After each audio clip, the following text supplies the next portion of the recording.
¿Qué tal? Les habla Jorge Armando Rocha sin censura. Gracias por estar con nosotros. Hay mucha información. Vamos a revisar algunos tweets que he planteado en las redes sociales, pero también vamos a conversar con el secretario de Gobierno de la Ciudad de México, Martí Batres, quien ha hecho una serie de reflexiones sobre el papel de la Fiscalía de la Ciudad de México en el combate a los delitos, porque hay algunas alcaldesas y alcaldes de oposición que aseguran que van muy bien ellos, pero es una competencia de la Fiscalía investigar y perseguir los delitos. Además, en el Congreso de la Ciudad de México se abrió un debate sobre si debía haber continuidad a estos trabajos de la Fiscalía y en particular de la fiscal. Entiendo que la Constitución de la Ciudad de México pues ya permite esta ratificación y lo que hizo Morena fue reglamentar la misma. Pero para abordar este tema y otros más, de viva voz, el secretario de Gobierno, Martí Batres. Habla Jorge Armando Rocha. ¿Cómo estás, querido Martí, secretario?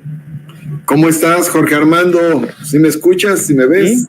Perfectamente. ¿Me ves y me oyes? Perfectamente, estimado. ¿Tú a mí? Sí, perfectamente. Muy bien. Pues a ver, si quieres comenzamos por el principio.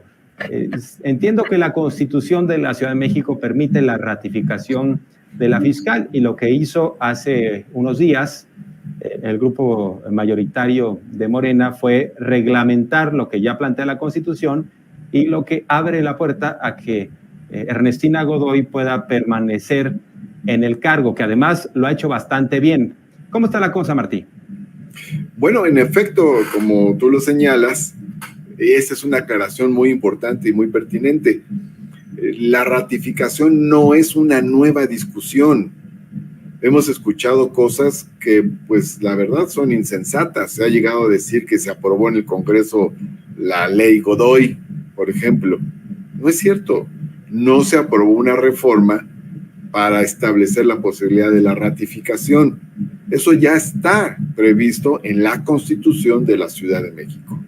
Lo que se hizo fue reglamentar en la ley secundaria lo que está establecido en la ley fundamental, porque la Constitución establece la posibilidad de la ratificación de la persona titular de la Fiscalía, pero el procedimiento específico no viene en la Constitución, no corresponde que un procedimiento minucioso esté en la Constitución, el procedimiento está en la ley secundaria. Entonces, se tenía que plasmar en la ley secundaria ese tema y es lo que se hizo. Ahora, aprovecho para contestar una siguiente cuestión. Esto quiere decir, dicen algunos, se hizo una reforma para facilitar que la fiscal se pueda ratificar o reelegir. Falso. El procedimiento que se aprobó es un procedimiento muy complicado. Es el procedimiento más complicado de todo el país. No hay ninguna entidad federativa que tenga este procedimiento. Implica, fíjate lo que voy a decir, la elección de un consejo judicial ciudadano de 11 integrantes. Ese consejo ciudadano lo aprueba el Congreso por 2/3 partes. Es decir, ahí tenemos un primer gran candado. Luego, segundo, para que ese consejo tome una decisión y recomiende la ratificación de la persona titular de la Fiscalía, tiene que tomar esa decisión por 2/3 partes de sus integrantes. Segundo gran candado de 2/3 partes. Y luego ahí te va la tercera.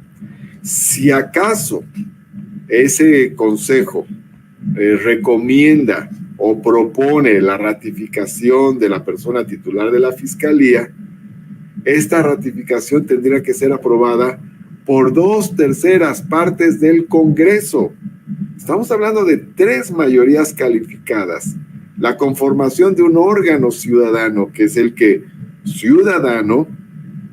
recomienda la propia ratificación y la aprobación final del Congreso de la Ciudad de México. No hay ningún mecanismo que sea tan complejo y que lleve tanto tiempo. Esto ni siquiera se hace de un día para otro. Este proceso acaba de comenzar y todavía va a seguir durante varias semanas hasta culminar.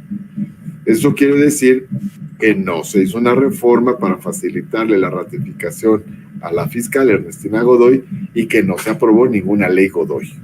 Para empezar, esa sería mi respuesta a esta primera pregunta, mi querido Jorge Armando.